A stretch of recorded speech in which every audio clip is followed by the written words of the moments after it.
আমরা আজকে আমাদের সংক্ষিপ্ত আলোচনায় দেখব ইসলাম যে নারীদেরকে সম্মান এবং মর্যাদা দিয়েছে সেই সম্পর্কে সংক্ষেপে আলোকপাত করবো। মা তাওফীকি ইল্লা বিল্লাহ। ইসলাম পূর্ব যুগে নারীদের অবস্থা কী ছিল? ইসলাম পূর্ব যুগে নারীদেরকে মানুষ হিসাবে স্বীকৃতি দেওয়া হতো না। তারা যে একজন মানুষ হিসেবে তাদের কোনো স্বীকৃতি ছিল না। তারা ছিল নির্যাতিত, উপেক্ষিত এবং নিপীড়িত। তাদের সামাজিক মর্যাদা, ব্যক্তিগত মর্যাদা এগুলো কোনো কিছুই ছিল না, বরং তাদেরকে মানুষ হিসাবেই কল্পনা করা হতো না। খুদ আরব সভ্যতায় জাহিলিয়াতের যুগে যখন কারো কোনো কন্যা সন্তান হতো তাদের মুখ কালো হয়ে যেত, যে আমার উপরে কন্যা সন্তান আসছে। রব্বুল আলামিন পবিত্র কোরআনে সূরাতুন নাহলের ৭৫ এবং ৭৬ নম্বর আয়াতে বলেন, وَإِذَا بُشِّرَ أَحَدُهُم بِالْأُنثَى ظَلَّ وَجْهُهُ مُسْوَدًّا وَهُوَ كَظِيمٌ। রব্বুল আলামিন বললেন, যখন তাদেরকে কন্যা সন্তান হবার সুসংবাদ দেওয়া হতো তাদের চেহারাগুলো কালো হয়ে যেত, মনে হতো তারা দুঃখ কষ্টে নিপীড়নে একদম ক্লিষ্ট হয়ে গিয়েছে। ইয়াতাওয়ারা মিনাল কওলি মিন সুই মা বুশিরা বিহি আয়ামসিকুহু আলা হুনিন আম ইয়াদুসসুহু ফিত তুরাব আলা সাআ মা ইয়াহকুমুন। সেই সংবাদকে খারাপ মনে করে মানুষ থেকে সমাজ থেকে পালায় বেড়াইতো। চিন্তা করে এই হীনতা, এই নীচতা, এই মনোকষ্ট নিয়ে সে তার সন্তানকে নিজের কাছে রাখবে না মাটির নিচে পুঁতে ফেলবে, নাউযুবিল্লাহ। রব্বুল আলামিন বললেন, তারা যে সিদ্ধান্ত গ্রহণ করত তা অতিশয় মন্দ। যেই যুগে নারী সন্তান হইলে তাদেরকে মাটির নিচে জীবন্ত দাফন করে ফেলত, সেই যুগে ইসলাম নারীদেরকে শুধুমাত্র সম্মান মর্যাদায় দেয় নাই, বরং তাদেরকে সুউচ্চ আসনে অধিষ্ঠিত করেছে। আপনি হিন্দু সম্প্রদায়ের দিকে তাকান, আমাদের সবচেয়ে কাছের, তারা এই নারীদেরকে তাদের যে একটা সত্তা, তারা যে একটা মানুষ, এই হিসেবে তারা স্বীকৃতি দিত না। তারা এই নারীদেরকে স্বামী মারা গেলে তার সাথে জোর করে ধৈরা বাইন্দা আগুনে পোড়ায় দিত, জীবন্ত মানুষকে। সতীদাহ প্রথা, পিতার সম্পত্তিতে আজ পর্যন্ত হিন্দুদের ধর্মীয় কোন অধিকার, মেয়ে বিয়ে দিছে শেষ। এরপরে ভাই যদি দয়া মায়া করে আসলে দু একদিন খাবার দেয় দিল, না হলে পিতার সম্পত্তিতে কোনো হিন্দু নারী কোনো অধিকার দাবি করতে পারে না। আসেন বৌদ্ধ সম্প্রদায়ের দিকে।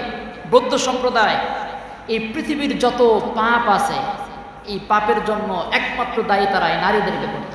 তারা বিয়ে শাদী বাদ দিয়ে ওই যে সন্ন্যাসী সেজে পাহাড়ে গিয়ে বসে থাকো, এই নারীরাই হলো যত নষ্টের মূল। এটা তার ধর্মের মূলনীতি। ইহুদি সম্প্রদায়ের দিকে তাকান, তারা বলেন সতী নারী, সতী শাব্দী নারী তাদের চেয়ে পাপিষ্ট পুরুষও শতগুণে ভালো, তাদের ধর্মীয় মূলনীতি। নারী হচ্ছে যাবতীয় পাপ এবং মন্দের উৎস, এটা হচ্ছে ইহুদি ধর্মের ধর্মগ্রন্থের কথা। খ্রিস্টান সম্প্রদায় মনে করেন যে নারীরাই হচ্ছে নরকের প্রবেশদ্বার। আমি কিন্তু প্রত্যেকটারই রেফারেন্স আছে, আমি বলছি না। খ্রিস্টান সম্প্রদায় তাদের ধর্মীয় মতবাদ হচ্ছে নরকের প্রবেশদ্বার হচ্ছে এই নারীরা। চীন সভ্যতায়, চীন দেশে নারীদেরকে অবস্থা বিবরণ দিতে গিয়ে একজন চীনা নারী বলেন, মানব সমাজে নারীদের স্থান ছিল সর্বনিম্নে, অদৃষ্টের কি নির্মম পরিহাস, নারী সর্বাপেক্ষা হতভাগ্য নারী, জগতে নারীর মতো নিকৃষ্ট আর কিছু নেই। এটা চৈনিক এক নারীর বর্ণনা। গ্রিক সভ্যতায় সক্রেটিস দার্শনিক, তিনি বলেছেন যে নারী জগতের বিশৃঙ্খল এবং ভাঙনের সর্বশ্রেষ্ঠ উৎস। এরকমভাবে আপনি রোম সভ্যতা, মিশরীয় সভ্যতা, সব দিকে তাকান, কোনো সভ্যতা, কোনো তন্ত্র মন্ত্র, কোনো ধর্ম নারীদেরকে মানুষ হিসাবে ন্যূনতম অধিকার দেয় না।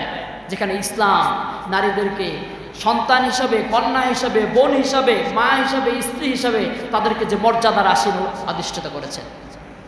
ইসলাম নারী জাতিদেরকে আসার পরে যে মর্যাদা দিয়েছে, সর্বপ্রথম নারীদেরকে বেঁচে থাকার অধিকার দিয়েছে। যেই সমাজে নারীদের জন্ম নেওয়াটাই আজন্ম পাপ ছিল, যারা ছিল ভোগ্য পণ্য, যাদেরকে গরু ছাগলের মতো হাট বাজারে বিক্রি করা হতো, বাবা মারা গেলে এই বৈমাত্রীয় যে সৎ মা আছে, সন্তানরা তাদেরকে কারাকারি ভাগ করে নিত। ভাই মারা গেলে ভাইয়ের স্ত্রীকে তারা যারা চুর করে দহন করত, এমনকি তাদের সম্পত্তি সব অপহরণ করত। সেই সমাজে নারীদেরকে সর্বপ্রথম ইসলাম এসে বললেন, আল্লাহ রাসূল বললেন, ইন্নাল্লাহা হাররামা আলাইকুম ওয়াদুল বানাত, রব্বুল আলামিন তোমাদের উপর কন্যা সন্তানদেরকে হত্যা করে এটা হারাম ঘোষণা করেছে।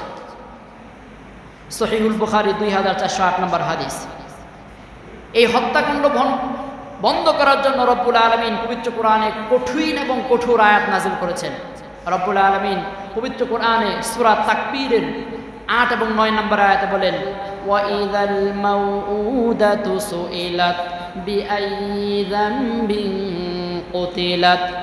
কিয়ামতের দিন এই সমস্ত কন্যা সন্তান যাদেরকে জীবন্তভাবে মাটিতে পুঁতে ফেলা হয়েছে, রব্বুল আলামিন সেই আরব সমাজকে উদ্দেশ্য করে বললেন, এই সমস্ত কন্যা সন্তানরা কিয়ামতের দিন আমার কাছে বলবে, কোন অপরাধের কারণে আমাদেরকে মাটির দাফন করা হয়েছিল, জীবন্ত দাফন করা হয়েছিল, সেই দিন আমার দরবারে তোমাদের হিসাব দেওয়া লাগবে।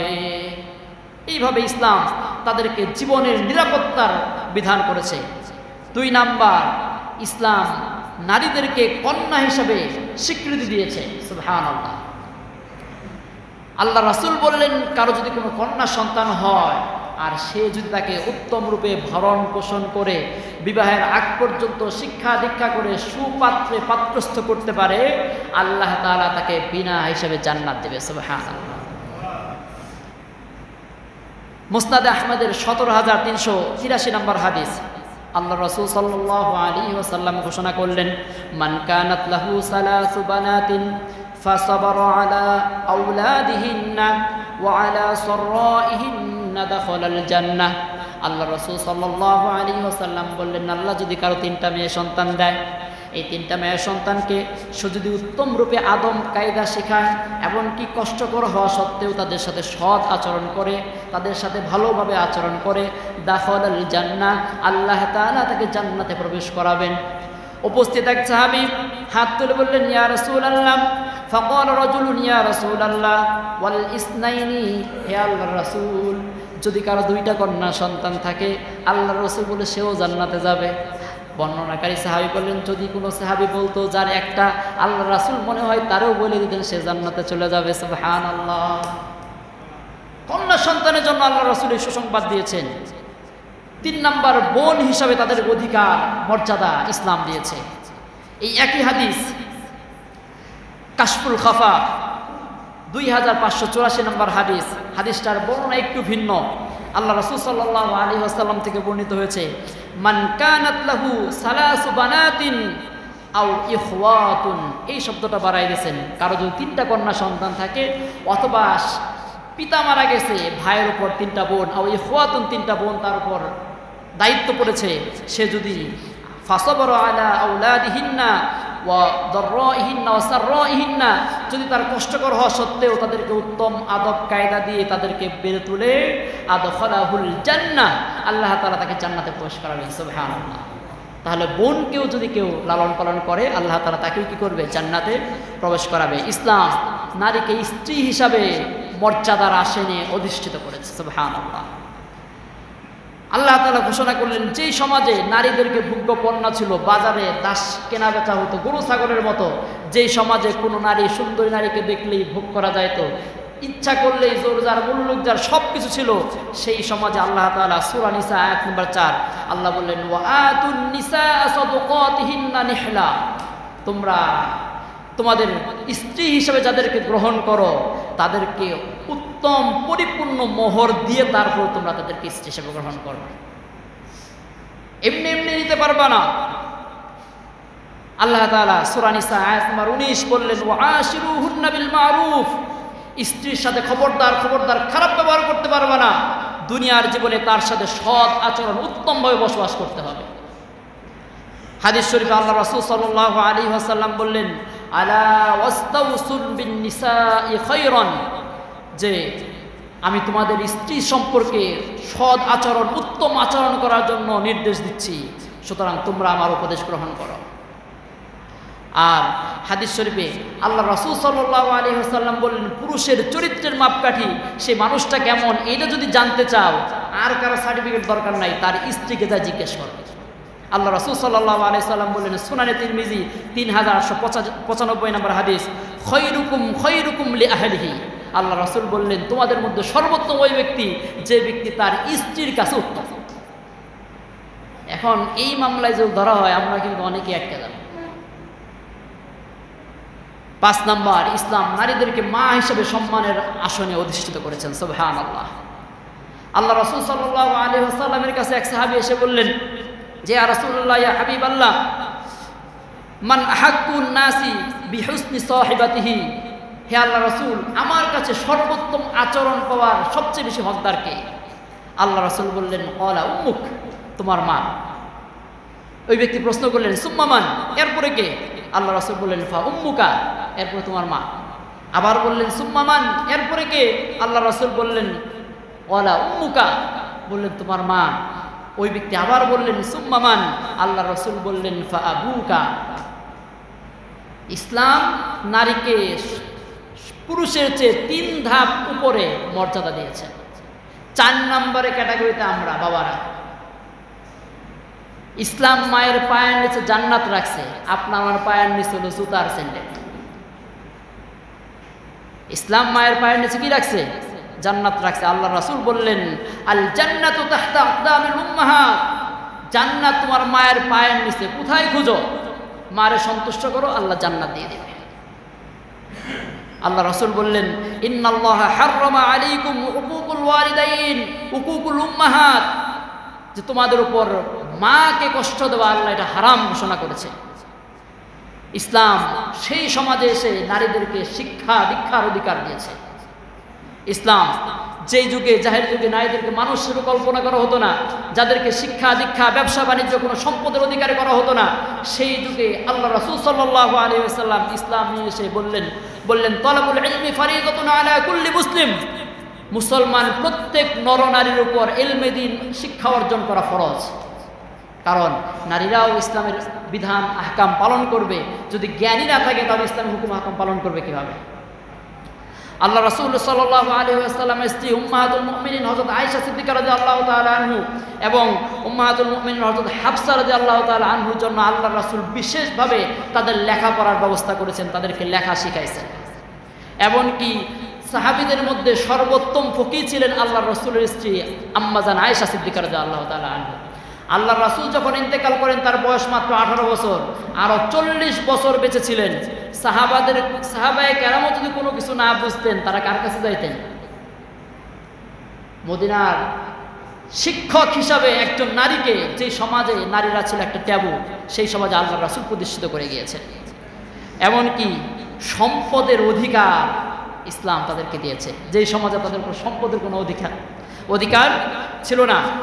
রব্বুল আলামিন সূরা নিসা আয়াত নাম্বার 7 আল্লাহ তাআলা ঘোষণা করলেন, লিররিজালি নাসিবুম মিম্মা তারাকাল ওয়ালিদাইনি ওয়াল আকরাবুন ওয়ালিন-নিসাই নাসিবুম মিম্মা তারাকাল ওয়ালিদাইনি ওয়াল আকরাবুন মিম্মা ক্বাল্লা মিনহু আও কাসুর নাসিবাম মাফরুদা।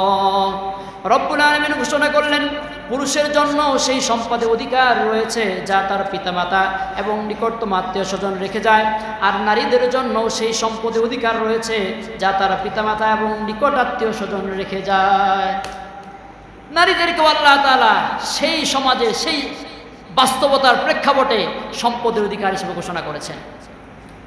এবার আসেন, আমাদের সমাজে একটা প্রচলিত কথা আছে যে ইসলাম নারীদেরকে ঠকাইছে। ইসলাম নারীদেরকে ঠকাইছে। ইসলাম কি নারীদেরকে ঠকাইছে না জিতাইছে এটা আমরা জানি না, জানলে না বলতে পারতাম।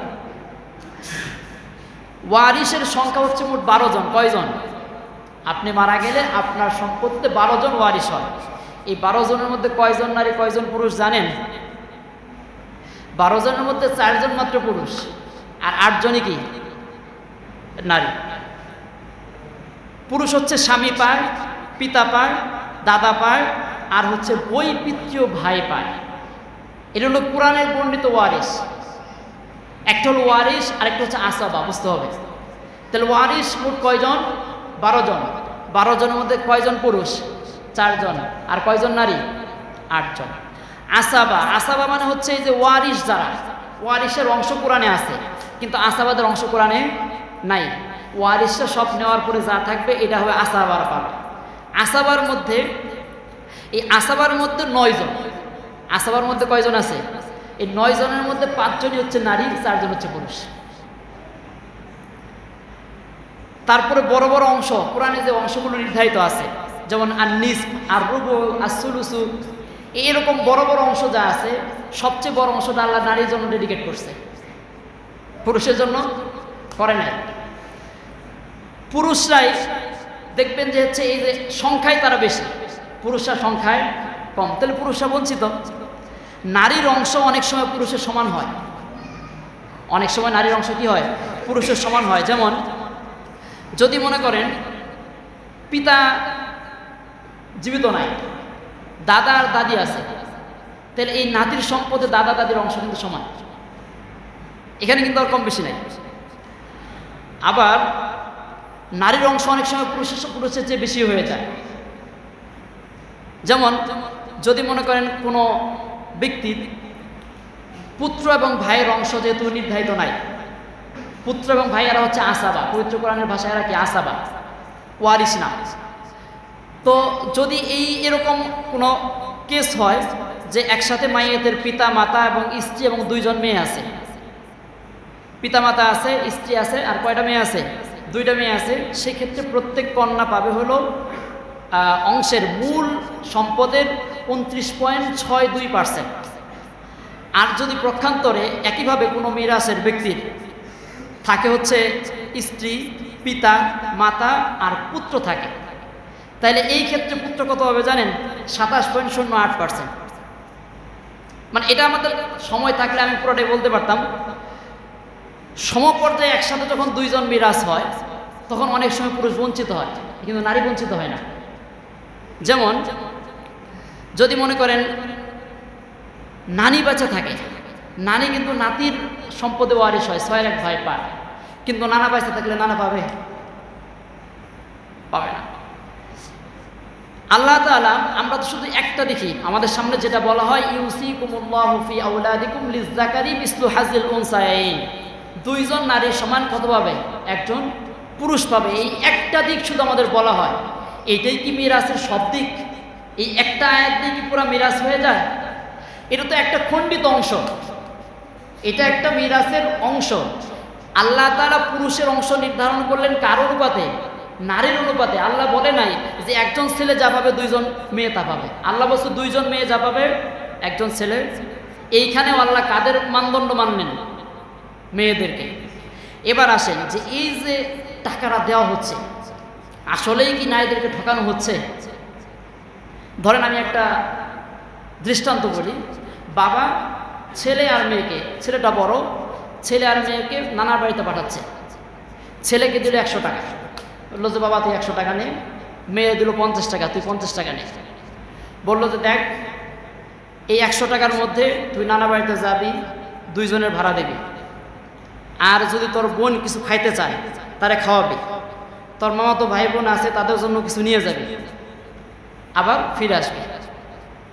এখন এই 2 ছেলে মেয়ে নানা বাড়িতে গেল, তাদের জন্য সদাই মিষ্টি নিয়ে গেল, আবার ফিরে আসলো। আসার পরে হিসাব করে দেখা গেল ওই ছেলের 100 টাকা তো গেছেই, আরও 50 টাকা তার পকেট থেকে গেছে, আর ওই মেয়ের 50 টাকা।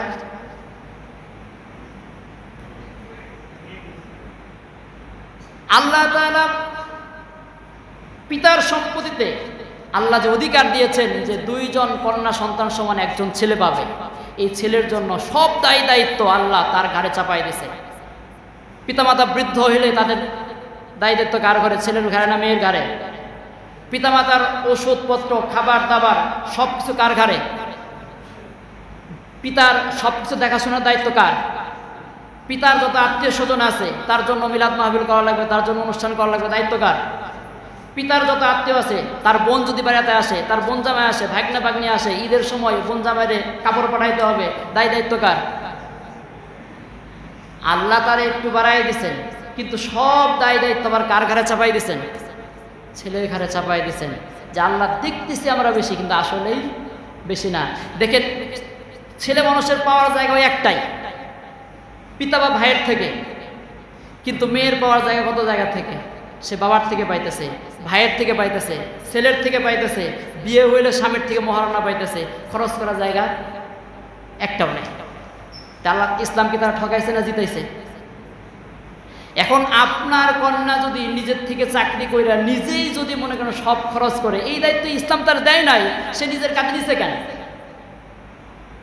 আজকে সর্বশেষ যেটা বলবো, আজকে এই নারীবাদীরা যে সংস্কার প্রস্তাব আমাদের সরকারের কাছে দিয়েছে, এই নারীরা বৈবাহিক দর্শন, স্বামী স্ত্রীর এই পবিত্র মিলনের মধ্যে তারা দর্শন খুঁজে, যারা ব্যভিচারের শ্রমিকের মর্যাদা দিতে চায়, তারা ইচ্ছার স্বাধীনতা নামে সমাজের মধ্যে বেলাল্লাপনা, বেহাপনা, অশ্লীলতা, জেনা, ব্যভিচার ছড়াই দিতে চায়, ছড়াই দিয়ে আমাদের মুসলমান সমাজকে, বাংলাদেশকে ধ্বংস করে দিতে চায়।